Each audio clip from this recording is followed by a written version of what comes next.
Ha ha. Ha ha ha. Yeah. We about to take off. Episode 88. Saturday special. Y'all already know what time it is. They didn't think I was gonna pull up on a Saturday.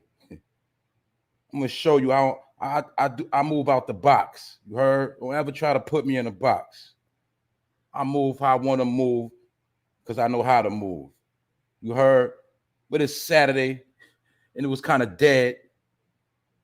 And I feel like putting in some work. That's how I'm feeling right now. You heard? So I'm gonna get the people the chance to pull up. You understand? I'm gonna let some people be Johnny come lately. Cause they thought your boy only come on during the weekday. But I got something in store for today. You know what I'm saying? Saturday special and it's lit. Who the first to pull up? Flab Riot, Miss Lay Jones, the Jason Johnson Show. What up? They didn't think I was coming on Saturday, you see? I was supposed to come on earlier, but I had to run around. I had to bust some moves, and I got caught up in the time, you heard? But I had a sneak attack planned for y'all today. Good morning. I see y'all pulling up Latasha Jordan, Miss YSM Incorporated, ABGBK all day. You heard? You had to get y'all something on a Saturday. I know it's dead out here right now. You know what I'm saying? I got to get y'all something to vibe off on this Saturday. L Blue, what's up? Like I said, don't never try to put me in a box because you'll never know when I'm going to pop out. That's how I work. You understand? But y'all know I got some information. I got some entertainment. You did, because it's going down. And like I said, we in the building. Thank you, Miss Lay Jones. I appreciate that. Thank you very much. I'm very humble to what you just did. But we about to get into it, and I got some things we going to talk about. And this is the 4No Fame live episode 88, a.k.a. the 4No Fame primetime live stream, episode 88. And I'm about to set it straight. You heard? Knowledge Born. What's going on, bro? Now, the first topic is Jimmy Henchman. For those who don't know, Jimmy Henchman was the game's manager. He been around since the Bad Boy days with Tupac and Big. And Tupac spoke on Jimmy Henchman. He felt like Jimmy Henchman had something to do with him getting shot in that Quad studio. That's how long Jimmy Henchman been around. You know what I'm saying? You know, he from the streets of Flatbush, Brooklyn. He put his work in. You know, a lot of people seen him as a goon, but Jimmy Henchman made it into the entertainment game and made a lot of money. Jimmy Henchman is also currently being locked up for allegedly putting a hit on a member of G Unit that was under 50 Cent. You know what I'm saying? If I'm not mistaken, a homie called Lodi. Basically, it was a blood individual who was down with G Unit, and they smacked up Jimmy Henchman kid, his child, his son, and they said allegedly Jimmy Henchman put that hit on him. What's going on, Miss Playful, the net detective? What's going on? Jimmy Henchman, he put a hit allegedly on a member of G Unit, and that boy ain't here no more for smacking his son. Jimmy Henchman also was accused of getting Tupac set up in the Quad studio. But this is my point. They saying Jimmy Henchman might be coming home. He might be coming home. And he might be coming home because Donald Trump gave him a pardon. But the whole thing is, when Donald Trump gave him a pardon, when the next regime came in, they didn't want to acknowledge that pardon. And Jimmy has still been being held. So he's been taking it to court, and he got people rallying behind him to get his pardon pushed so he can come home. Now, I'm going to get into the story real quick. Now, the story says that Jimmy Henchman could be coming home. You heard? The hip-hop mogul, James Roseman, could be released despite serving 9 life sentences. Donald Trump pardoned him on December 18th, 2020. He's also getting help from an NFL legend by the name of Jim Brown. For those who don't know, Jim Brown was one of the first black running backs in the NFL. He got a lot of power. He also was one of the first running backs to retire when it was very racist. And he said, basically, y'all not going to break me down. He retired after 9 years. And ever since, Jim Brown been retired, he always been trying to help the black community. He was behind a lot of West Coast truces, things of that nature. But, the NFL legend, Jim Brown, him and his wife, Monique, they are campaigning to get Jimmy Henchman out of custody. And they're trying to get him out due to Trump's pardon, which was a verbal clemency. It was done verbally, but the paperwork wasn't pushed through. So what's going on is Jim Brown and his wife, they're trying to get Jimmy out. Because being that, it wasn't in paper, it was a verbal clemency, and it was done in public. And they saying that's enough to be effective so a judge can get Jimmy Henchman out. And a judge will be permitted to Jimmy's argument, and it's going to be coming up where the judge is going to be putting in the paperwork so the warden of the prison can explain the reason for keeping Jimmy locked up. And they also, like I said, all right, the way it's going down in court, they're pushing the warden to prove why Jimmy Henchman should not be released, and they want to know why they keeping him after the fact that Donald Trump gave him a pardon. And now the warden has 28 days from the date of this order to show cause why Jimmy's freedom is not being granted. And this is being granted in a federal court by U.S. Judge James. You know what I'm saying? Judge James W. Mazzone. This is a court order that the warden must give a reason on why he's not letting Jimmy Henchman go when Jimmy Henchman has been pardoned by Donald Trump. But I got to understand the key word I said. Jimmy Henchman is serving non-life sentences. So he about to get a real pass if this go through, and a lot of people going to be mad. Since he's been locked up, 50 Cent been trolling him, He also got the Tupac allegations thrown on him since he's been locked up. Because when Jimmy was out, Tupac always felt like Jimmy had a hand in his destruction. But once Jimmy got locked up, everybody started saying Jimmy Henchman had something to do with Tupac getting shot in the Quad studio. They started really throwing that on him. And if I'm not mistaken, that helped a lot of extra charges get put on Jimmy Henchman behind that wall. And for those that don't know, Jimmy Henchman was games manager as well. You heard about Whack 100 was games manager, but before Whack 100, it was Jimmy Henchman. Jimmy Henchman is the reason why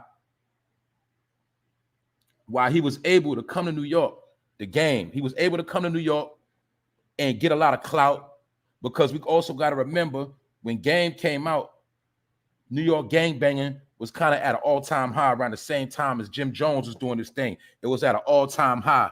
And Jimmy Henchman, he brought the game to New York to get a lot of clout. That's why you'll see when the game first came out, he did a lot of promotion in New York City, and he got the whole New York behind him when he first came out. He had the West Coast and he had New York.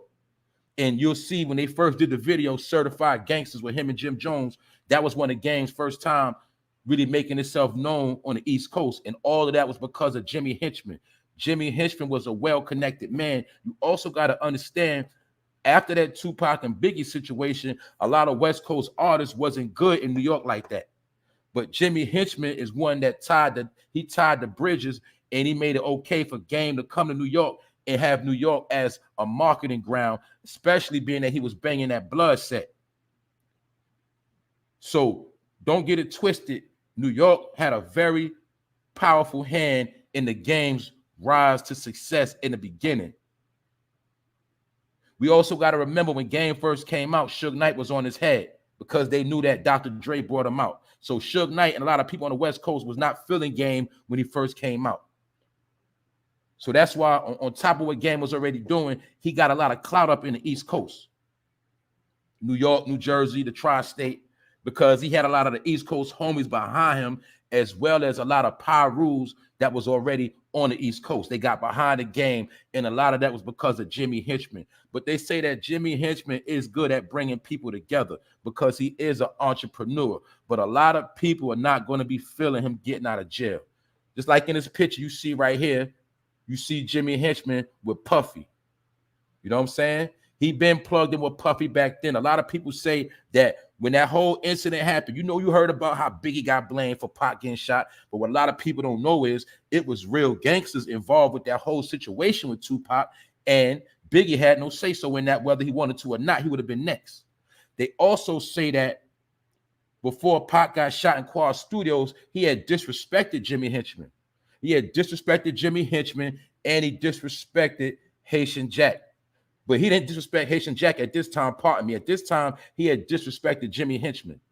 That's why you also been seeing the reports coming out lately of Tupac's man, Stretch, who was with Tupac when he got shot. A lot of people trying to say Stretch set him up because some people feel like Stretch and Jimmy Henchman was cool. But this is what you got to understand about New York City. Good morning, Rondell. Yeah, a sneak attack. Yeah, they didn't know I was going to pop out today. They try to put me in a box. You know what I'm saying? Think I'm going to just come out Monday to Friday. You know what I'm saying? But back to the story, right? A lot of people got to understand in New York City at this time when Tupac got shot, all of the gangsters throughout 5 boroughs, they all knew each other some kind of way. They had a mutual respect. So a lot of people felt like, when Tupac got shot in Quad Studios, a lot of people knew what happened, but people wasn't talking about it.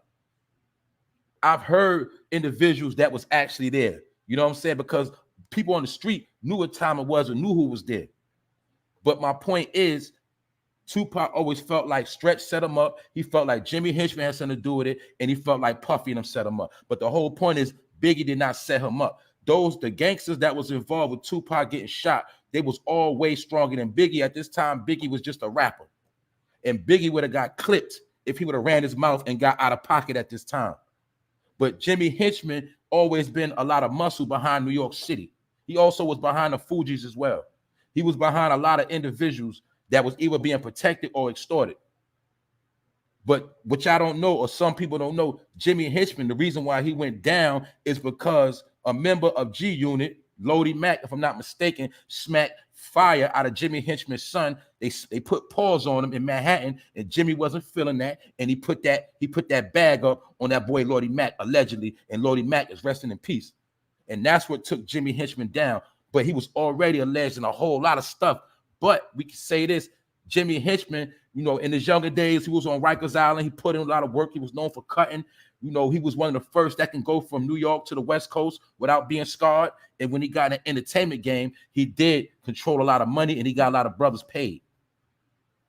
So that's why you see him with this picture right here with Puff Daddy, because him and Puffy been doing business. One thing you got to understand about Puffy, you can say what you want to say about him. You know what I'm saying? I don't agree with a lot of stuff he don't do, but this is the only thing I'm going to say my point. You have never seen Puffy get hands and feet put on him.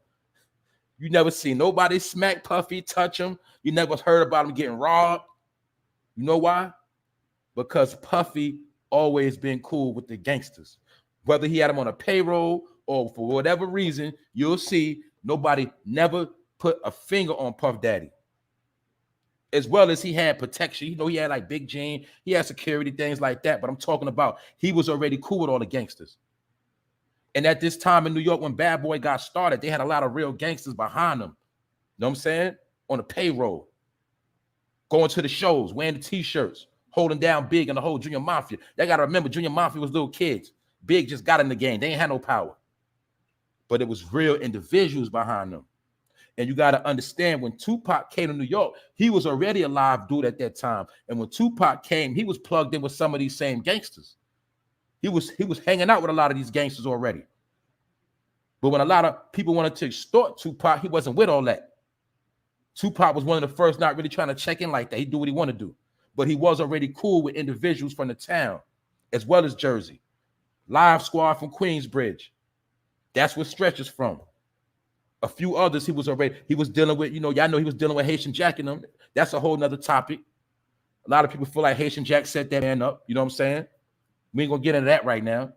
But my point is, the people that had something to do with Pac getting clipped was way bigger than Biggie, and Biggie would have got his head cracked.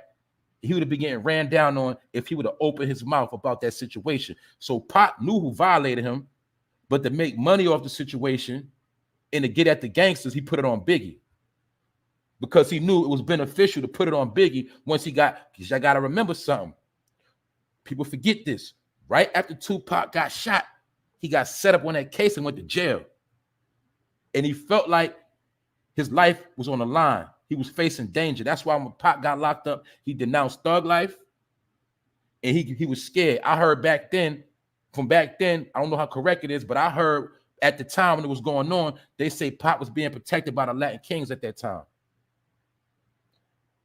And Pac was scared for his life. So that's why he signed that deal to get that appeal. He signed a death row and he got up out of there. But you got to remember, when Tupac got out of jail, he was still a wanted man in New York. So that's why when he came home and went to Cali, he turned up. And he turned up and went 6-time platinum because he put the whole situation on Biggie, because Biggie was the hottest rapper at that time, even though he already knew he had something to do with him getting shot. You feel me? That's why after Tupac passed away, y'all remember the Machiavelli album came out, and he came out with the song, what? The realest shit I ever spoke. And he said, gunshots to Tut. He called out Jimmy in that song, and he said, Puffy, you and I know what's going on. You feel me? He said, payback. I know you bitch niggas from way back. Witnessed me strapped with guns, knew I wouldn't play that. He was talking to Jimmy Henchman and them. That's why that whole situation got real messy. Then it turned into an East Coast, West Coast. Everybody got paid. But my point is, Jimmy was around during that whole time, and it's a possibility this man is coming home because Trump gave him a pardon. The only thing going on now, they don't want to respect that pardon that Trump gave him. So we're going to keep our eye on this situation. We're going to see if Jimmy Henchman come home, and he is serving 9 life sentences.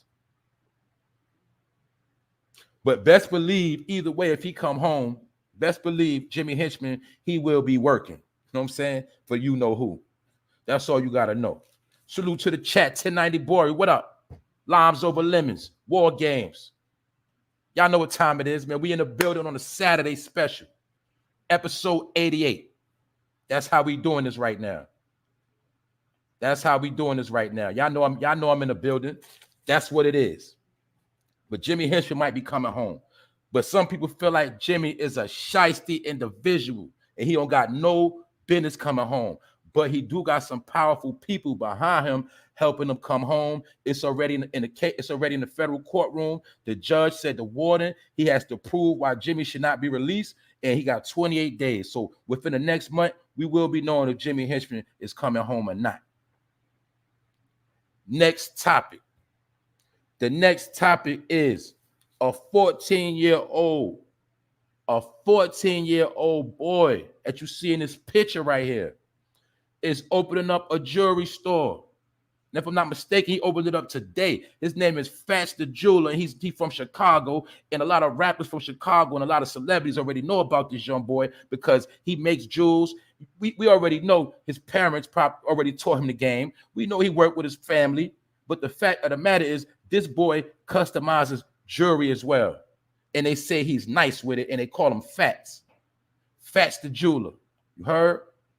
So don't believe the hype about how the youth is stupid and how the youth, they all headed to destruction, because we have a perfect example of a 14-year-old opening his own store. Now, he worked with his family, but they opened up his own store today in Chicago.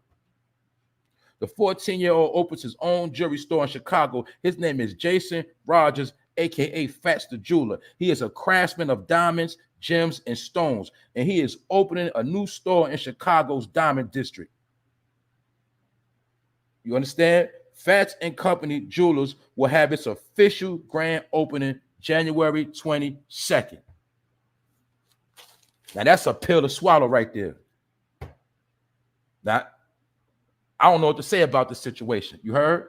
We already know he's going to be a rich man. But my point is, this man was up under his family learning how to customize them jewels, how to make them jewels.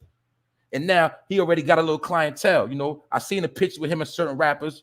Not only G Herbo, a couple of others. I forgot old boy name right now. It's gonna come to me. Polo, G Polo. I think that's his name. Polo G. I seen pictures with him and the boy. You know what I'm saying? But a lot of people in Chicago been going to this young man getting their jewelry done up. You know what I'm saying? And he about to open up his own store. You know, Faster Jeweler and Company. So, you know, he's going to have people working with him, working around him. You know, they're going to make sure he's good. But this man, this young man alone, he does customize.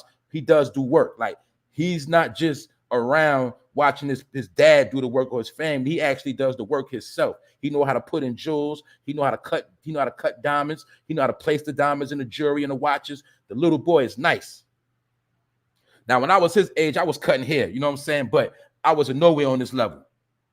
But it just shows you, whatever you teach the kids, they will know how to do. If you impute the right things to them, they will do it. Just like for those who didn't see Grown Man Talk last night, we had an episode of the brother Mark with his two sons, and they was playing live music, like they was the Roots or somebody, playing live music. One son was on the guitar, one son was on the keyboard, and Mark was playing the drums. But he showed an example of when you're a father and you teach your kids the right thing, they will do it. They will follow in suit. But if all they know is ignorance, that's all they're going to do. They got to at least have a balance. You heard? They got to have a balance. They could play Grand Theft Auto. They could play Fortnite. You know what I'm saying? They could be on Snapchat, TikTok, but they got to have a balance. They just can't be a bubblehead. Because this young teenager right here, this little boy, his name is Faster Jeweler. He already known. We just getting up on him late. He already known in Chicago. He known in certain places. But this young man about to open his own store. So we're going to watch how his career flourishes. And you know what I'm saying? We already know he's going to be a millionaire if he ain't already. So that's why I say I had to bring this information out, because it's a lot going on. And, you know, every time I get a chance to put something positive out there, I'm going to speak on it. You heard? To let us know that what? The children are the future. Whitney Houston told us. Only thing is, she ended up getting high, but she told us what it was. That's why most graduations always played that song. Y'all know that. But salute the Faster Jeweler. You know what I'm saying? Because that young boy, he got his clout up. Now, that's what you call clout right there. That's what you call clout. You know what I'm saying? Moving right along. I know y'all heard about this news last night. The people in New York and people all over probably heard about this, about the two officers that got shot in New York City last night. Now, I just reported the other day, it was 3 officers, according to the new year, that already got shot. So 2 got shot yesterday. That makes 5 officers that got shot in New York City already in the month of January, and it's not even over yet. These 2 police officers were shot when they responded to a domestic dispute. And this happened at an overnight situation. You understand? But these people, the 2 police officers, were just identified, meaning they just put it out there. Now, like I said, man, one of these cops is only 22 years old. And his name was Jason Rivera. The other police officer was only 27 years old. And his name was Wilbert Mora. And when I saw their picture, they looked like two good dudes. You know what I'm saying? They looked like they wasn't built for the streets. Even though they're police officers, I'm not going to lie, they looked like they wasn't even built. The way they were smiling in those police pictures. So the 22-year-old Jason Rivera and 27-year-old Wilbert Mora, they got smoked on the scene. And what happened is, Wilbert Mora, he's in critical condition. And this happened after the officers were responding to a domestic call. Now check this out. The domestic call was between a mother and a son. Not a boyfriend and a girlfriend, a mother and a son. So basically, it was a dude spazzing out on his mother. And due to this domestic call of a mother and son fighting on 135th Street of Harlem, the 47-year-old man was then shot by another officer. You dig? And now that man is in critical condition. His name was LaShawn McNeil. You see what time it is? Now check this out. See? Matter of fact, yeah, Rondell, you did say you seen some drama last night. You did say you did say that. You said you seen a whole lot of police out last night. You always in the middle of something. You know what I'm saying? Yeah. So you already know. So you know about Jason. See? My point is this. This happened over a domestic dispute. Now, peep, you gotta peep this between a mother and a son. And the son was 47 years old. So we know this is a 47-year-old man probably still leeching off his mother, and his mother probably got tired of him and he didn't want to get out, allegedly. This is my opinion. Because a 47-year-old man has no business beefing with his mother. You would expect that from a teenager, a young 20. This man was 47 years old. That's peep game. On the strength of him being 47, arguing with his own mother, domestic violence caused two people to be viciously hurt. He better hope the other police officer don't die because one of them already dead. And I'm pretty sure when the other police came to the scene and they seen they fellow officers hurt, they put a couple in this man. Because when they came to the scene, they put a couple in LaShawn McNeil. They gave him a couple to hold. Because I'm pretty sure when they seen their partner shot, they had to let him hold something too. That's why he's in the hospital now too. So let's look at it. You started an argument with your mother. You caused two people to get shot, and now you shot, and you're going to be charged. But it's always the saying. A lot of people don't know that. When you disrespect your mother, you always going to get bad karma from that. You're always going to get bad karma when you disrespect your mother. I know dudes individually that violated their moms. Some of them are not here no more. Some of them are going through it. Even when I didn't agree with my moms, I would just walk away. I might speak my piece, but I never call her out her name. You know what I'm saying? I never call her, never cursed on her, things like that. You know what I'm saying? Every dude I know that disrespected their moms felt pain in the end. That's a fact. Salute to the chat. What up, Diz? I see you, bro. First Class Empire. Saturday special, episode 88. Queen of Attraction. What's up, Queen? But we got to look at this messy situation. A 47-year-old man beefing with his moms. Two young cops respond. They both get shot. Another police respond to the situation, and he shot the dude that shot his two partners. So you got three dudes shot over one domestic violence issue with a dummy beefing with his moms, which shows you, like I always said, savages in the last day. And now he's shot up, and he better hope when he go to jail they don't beat him down because he was banging on his mother. And he better hope that the police don't do him dirty, and he better hope nobody go in there and pull a plug on him. You know what I'm saying? Disclaimer. But the only reason why I'm tight with this dude, because the main reason why I'm tight, because he was beefing with his mother. Now you got to understand, for the look, man, for you to get alleged of being in a domestic violence situation with your mother, that means you had to really be acting a fool. That means you had to be yelling on your mother so loud. You know what I'm saying? He might have put hands on her. We know that had to be crazy. Now we understand it always happened with relationship with, you know, boyfriend and girlfriend, but you got to understand it's some dudes that think their mother is their girl. Y'all seen Baby Boy, but that's a true story. Some dudes grow up to be 47 years old and they still mama's boy. They're going to hate on their mother, don't want to have no man. You understand? He started thinking in his mind that his mother is his woman. His mother still give him money, still cook food for him. You know what I'm saying? Let him use the car. He's still a mama's boy. And in his mind, he think his mother is his girl. That's the only way I could see a situation like this happening with a dummy going so hard on his mother where people end up shot over this nonsense. You heard? Savages in the last day. OG Circle Game, what up? What's the business? 1090 Bori. Y'all already know what time it is, man. Saturday special, man. Episode 88. 4No Fame Live. We all live together in the building. Yeah, I know it was boring today. It was kind of lame. It was kind of dry. You understand? So I had to come with something to keep it going. You know what I'm saying? Period. Like I said, don't ever put me in a box. For those who watch football, the playoffs is on. It just started. I'm going to be watching that later when I finish. You heard? It's Saturday, and we lit today. Another thing we got to talk about. This has been going on as well. Boom. This is a live report right here. And y'all know I've been already talking about this. We already know about this situation.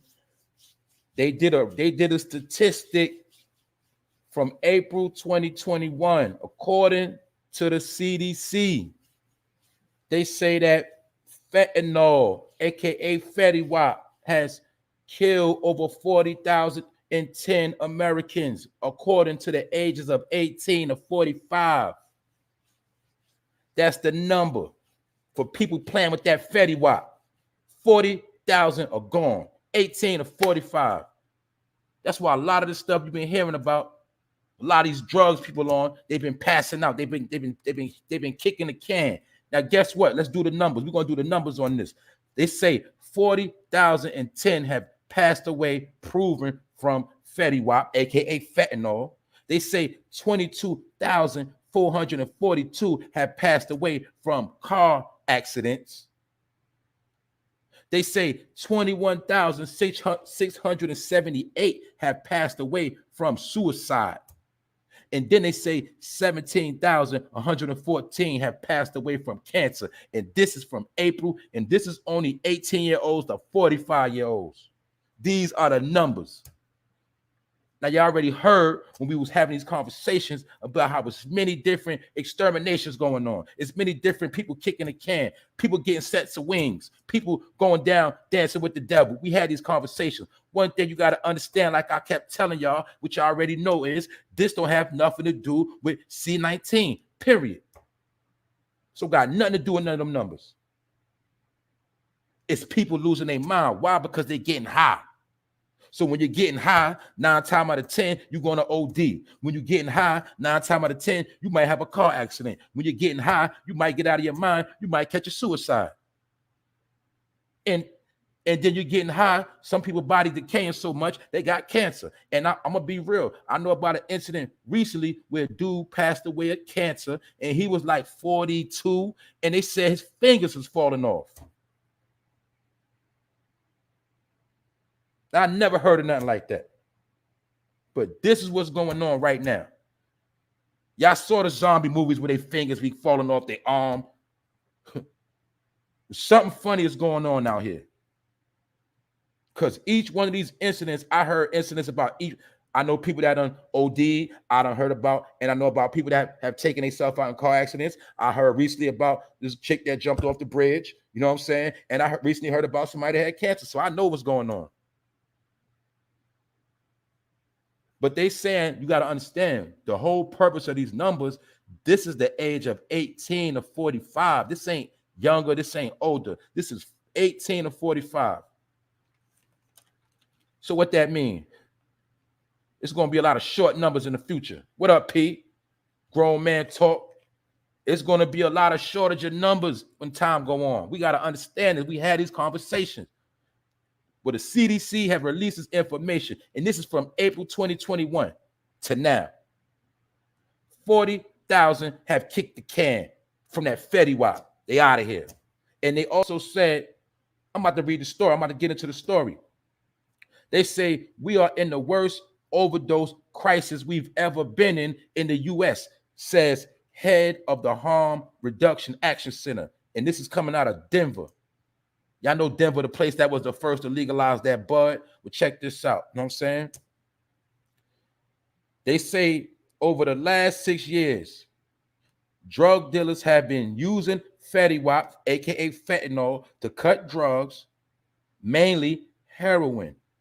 See, you got to peep the key word. It says using it to cut drugs, mainly heroin, but not only heroin.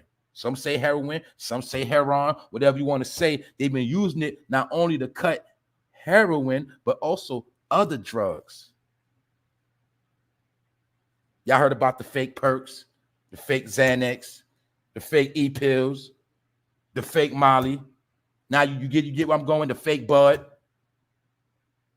They said not only heroin, but other drugs. So we got to peep what's going on. That's why a lot of people are kicking the can and they are up out of here. Which is going to lead me to this next story. And this also is coming out of Colorado. These are facts, and this is reported by the New York Times. They say more young kids are getting sick from cannabis edibles. As states legalize, a growing number of children are consuming marijuana-infused foods such as chocolate, soft, chewy cookies, lollipops, and fruity gummies. Some of these edibles even look like Skittles and Starbursts. Also, food and beverages. Colorado requires that it is a child resistance packaging, which includes the letter THC on it. But the problem is every state is not complying with this rule and regulation. And they said that kids are passing out, passing away, and the number one symptoms are seizures. So how many of y'all recently heard about people catching seizures, passing out, and all that? Like I said, once again, here goes a clown. Here goes a clown. You see, when we start spitting heat, a clown got to come in the room. Get him up out of here. You heard? Zap the zapper. Anyway, they say more young kids are getting sick from the edibles. We had this conversation already. A lot of these edibles don't come from where you think they come from. They made in laboratories. They already laced out. And it look edible. It looks pretty to the kids, which make them want to take it. And then, I thought about it. I said, you know what? I'm going to keep it real. When I was 12 and 13, I was trying to hit 40s. You know what I'm saying? I was trying to get my little sip on when I was 14. When I was 13, 14, I say definitely 13. We was trying to hit that 40. Trying to be like the older dudes. When I really, really, really started smoking bud, I was 15. When I started rolling my own blunts, by 16, I was turned out on blunts. You heard? So when I look at the youth now, I know for a fact they popping them edibles at a very young age because it looked like candy. And some of them are passing out and they passing away and catching seizures. That's why you've been seeing lately, a lot of kids been passing out lately, or a lot of kids been diagnosed with having seizures because a lot of them been playing with them edibles. And for those that didn't hear me, I'm going to break it down again, the forms it come in. For those that don't know, it comes in the form of chocolate bars, soft, chewy cookies, lollipops, fruity gummies. Some even look like Skittles or Starbursts, and they also got it infused in certain drinks. Those people that know what I'm talking, y'all know what I'm talking about. They got the drinks with the bud in it. And they said it's high levels of THC. Now, this is what they broke down THC really is. We know what THC, we heard it, but according to the report, it says that THC is the main mind-altering chemical in the cannabis. And the number one symptom is seizures. That's why y'all know, for those that took the edibles, you've seen it'll tell you the percentage of THC is in it. But when you're not used to smoking, you ain't built like that, or your body can't take it, you just get a quick THC rush to the brain, to the body real quick. You all dehydrated, you just pass out. So a little kid can't take that.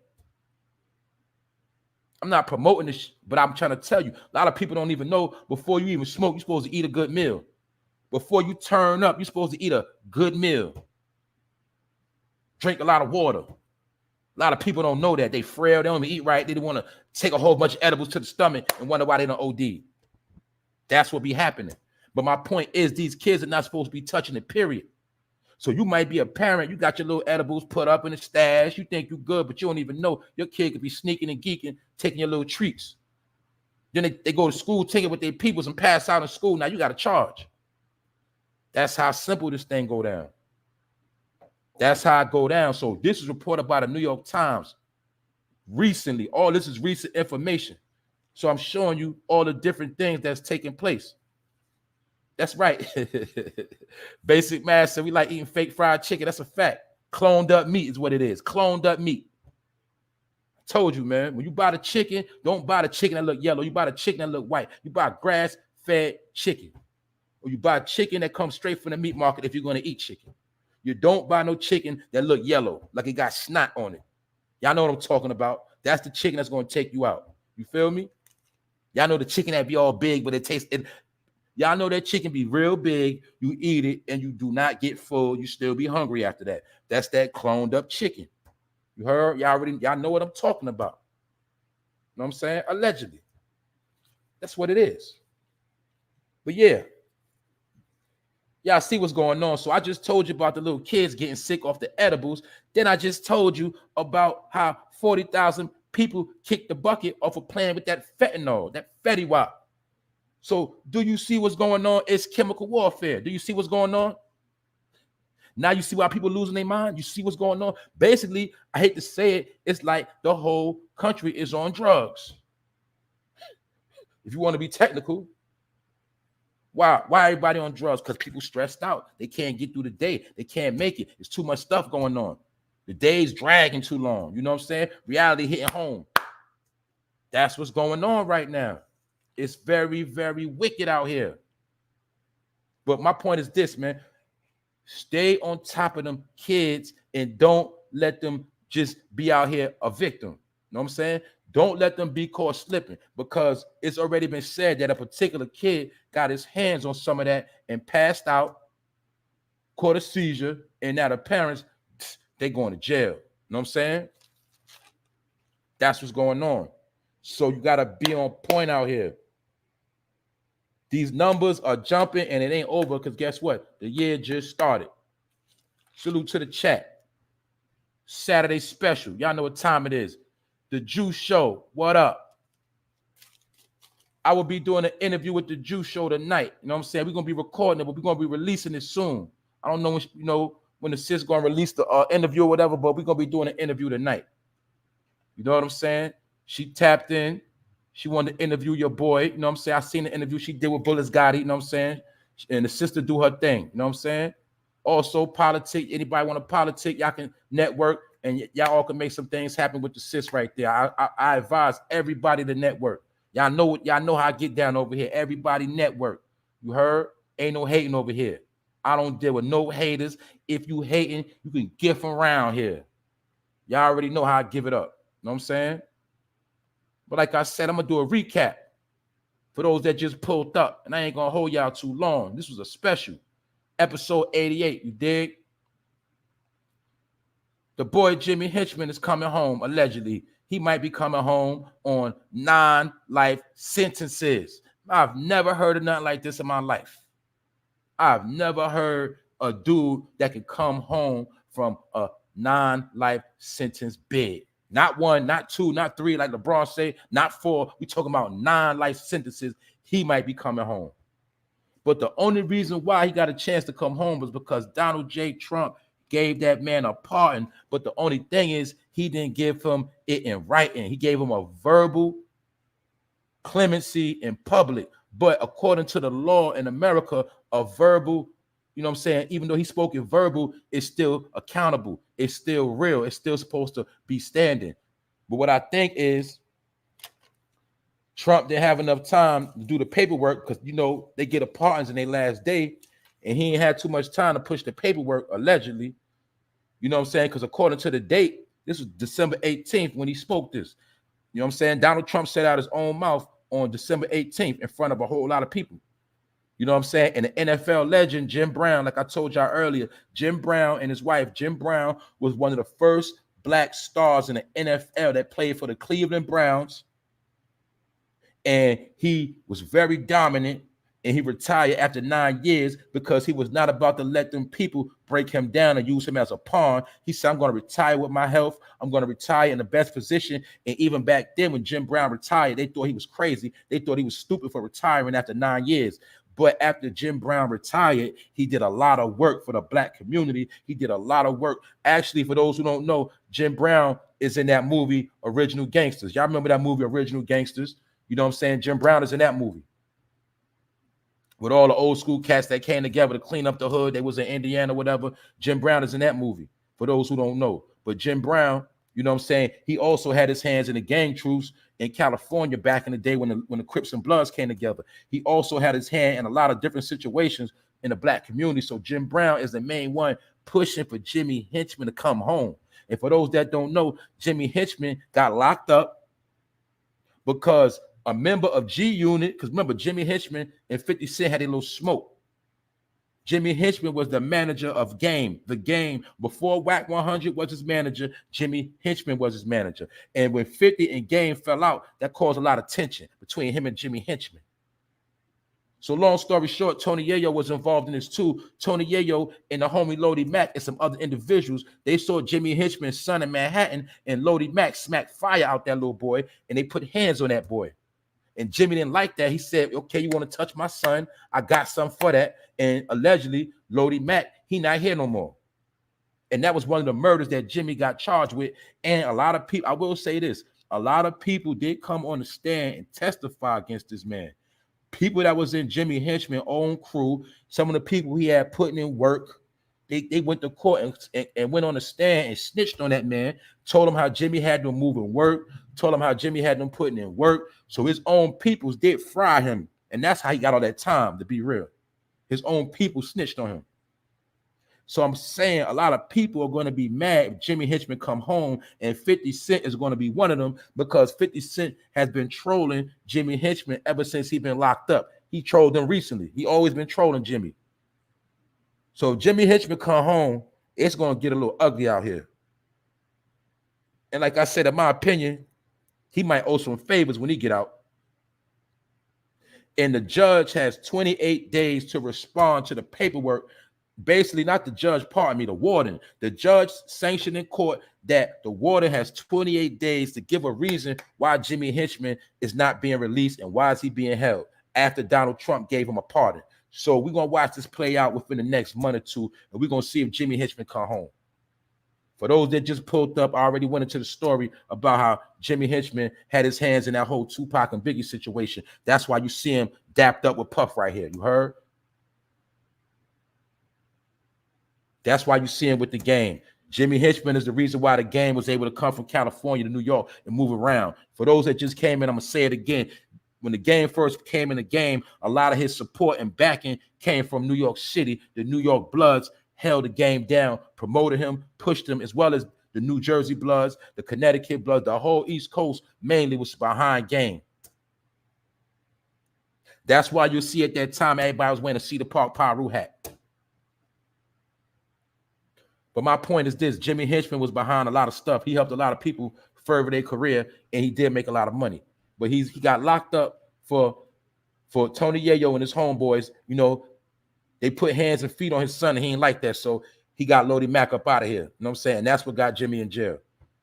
But hopefully he gonna come home. And I don't mean it like that, but I'm just saying, I'm saying the fact that he was snitched on and done dirty, you know what I'm saying? Maybe he got a chance to come home. But I'm not co-signing Jimmy Henchman in no kind of way. So don't get it confused.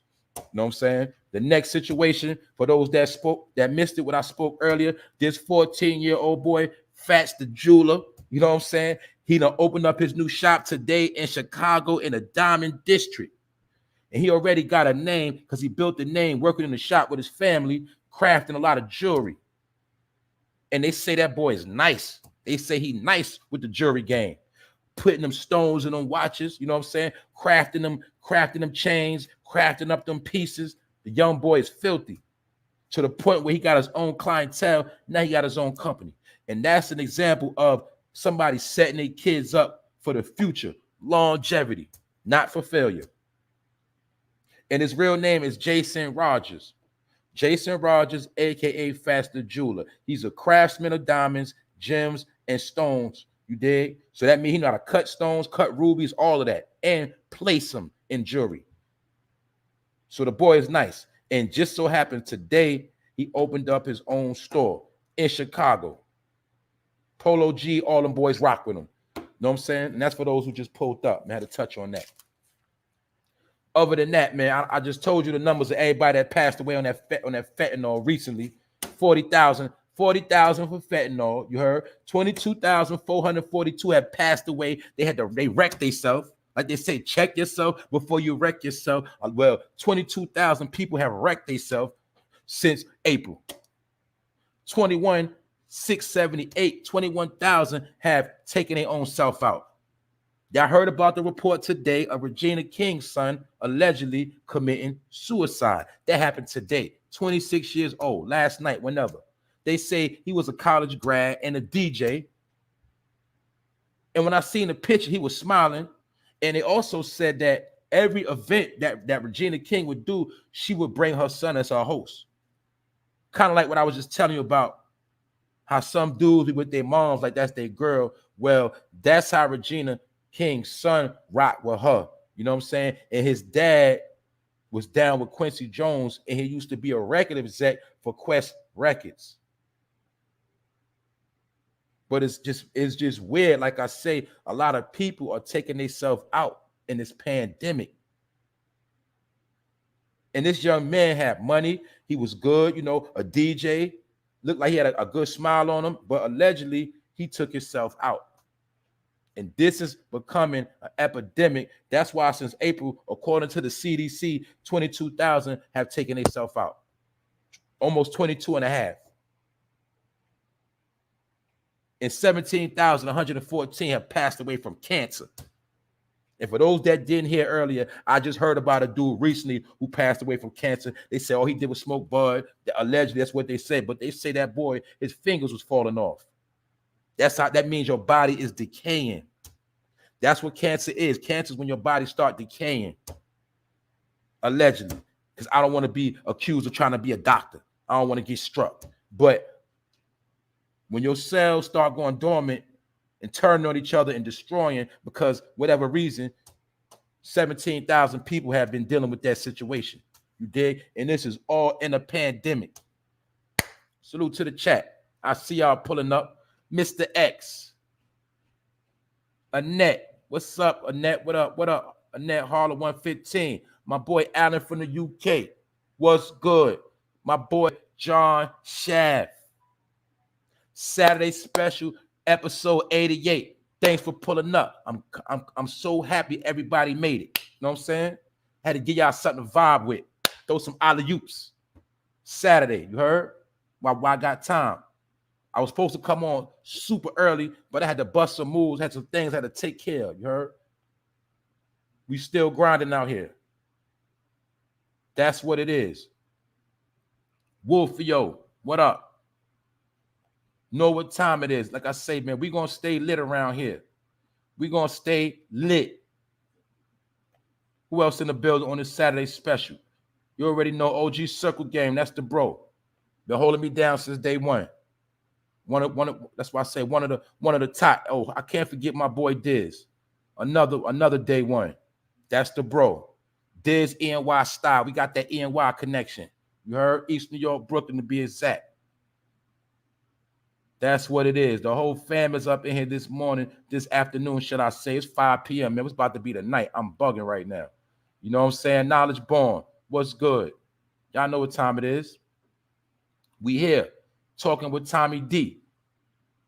Like I said, y'all see what's going on. Y'all see the numbers. And I also made a report on, for those who didn't hear, about the dummy, the sicko, the weirdo that got into a domestic situation with his mother at 47 years old, and the cops had to be called, which calls for 2 cops to get shot by this clown.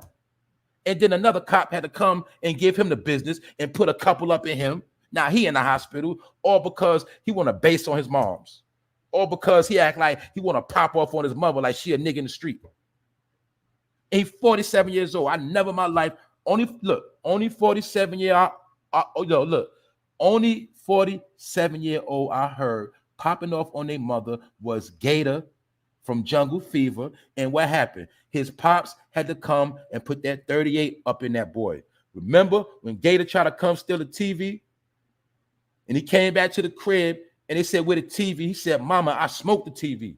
Then his pops got mad eventually and put that boy in the ground. Well, that sound like we had a Gator situation right here. A 47-year-old in Harlem beefing with his moms, probably mad. His moms didn't want to give him no money, told him to get out the crib.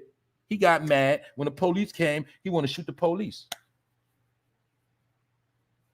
And now he's shot up now. So all this drama over a 47-year-old fiend. In my opinion, this was fiend behavior. So that's what I'm trying to tell you, man. This is what we're dealing with right now. I never heard the police had to come because a dude was arguing with his mother. I never heard nothing like that. That's what I'm trying to tell y'all, man. I only seen that in a movie. That's a fact. That's why to clarify certain things, because it's getting retarded out here. So my point is this: 5 NYPD have gotten smoked already this month. 5. You know what I'm saying? And it also shows you can have on a vest, you can have a gun, and it don't matter. Somebody still could try you and still try to take you out. And obviously this man was out of his mind, because how you going to bang out with the police and you in an apartment? How you going to make it out the building? Where you going? And you could have got your mom's hit too. Period. Miss Playful. What up, Miss Playful? I see you out here. You've been laying low, but I know you always working. You know what I'm saying? I know you always on the job. ASAP Auto, that's the bro. Oh, I got one more story I forgot about. Hold up. The bro hit me with this in the inbox from Minnesota. I forgot about that. We got a real Bonnie and Clyde situation. I forgot about it. Good thing he pulled out. Just remember. Hold up. Boom. A woman and a man have been charged with several carjackings in Minneapolis. And check this out. Kashawn, 18 years old, and the girl, her name was Nautica. She 18 years old, and they from St. Paul, Minneapolis. You know what I'm saying? Or the Minneapolis area, whatever you want to call it, Minnesota, cold like Minnesota. You dig? Now, this is my whole point. They've been charged with several counts of robbery, theft, and they was on a robbing spree for 10 days. Robbing, carjacking, violating people for 10 days. A boy and a girl. You know what I'm saying? Terrorizing Minnesota. They was just doing people dirty on 10 days straight. Now they're saying that they've been charged with counts of robbery, theft, and Kashawn Workman, he faces 17 counts, and Nautica faces 14 counts. So you put that together, they facing 31 counts. They went on a 10-day robbing spree from January 7th to January 17th. And check this out. The female is facing $150,000 to $250K bond. And the male, he is still waiting on his bail. You know what I'm saying? So you got to peep game. The woman is facing damn near $250K. And the dude, he ain't get his bail set yet. In my opinion, maybe the dude is about to tell on the girl. You know what I'm saying? Either way, they went on a robbing spree for 10 days, jacking, robbing, everything in Minnesota. You know what I'm saying? They've been wilding out. So, you know, we had the conversations about, oh, it ain't just New York, it ain't just Chicago, it's Minnesota. To let you know what, this is what's trending. Because to me, it sounded like this was an episode of Grand Theft Auto, GTA 10. You heard? GTA to the 10 times 10, whatever you want to call, you looking at Grand Theft Auto when you just be wilding out. Those who play the game know what I'm talking about. They went real life Grand Theft Auto for 10 days, jacking and robbing everything. And they got 31 counts. And it was only 18. So it just shows you. It ain't just one city, ain't one town. It can happen real close to you. You know what I'm saying? That's why you got to be on point out here. Y'all already know what I be saying. Look, lock them doors up. When you in that car, you better lock them doors. You know what I'm saying? When you park that car, you better watch your surroundings because you don't know who waiting to jack you. That's just what it is right now. Have against the have-nots, period. World War III. That's what it is. Roski Production. What up, bro? Know what I'm saying? It's getting nasty out here. Randy Nichols, what up? What up? It's getting nasty out here. Good to see you. All right, Rob. Good to see you. All right, bro. You know what I'm saying? I ain't see you in a minute. Valley Girl, what up? I ain't see Valley Girl sneak up in here. Y'all ain't know I was going to pop out on a Saturday. I'm about to take it down in a minute. But like I say, man, if you didn't catch it, you got to rewind it to the beginning because we got lit on this episode. Y'all all made it to episode 88. You know what I'm saying? We cooking on a Saturday special. That's what we doing. We smoking from the gun. Everybody in the building. My boy Diz once again. Allen, my boy Mr. X. Y'all already know what time it is, man. I ain't going to hold y'all too long. You know what I'm saying?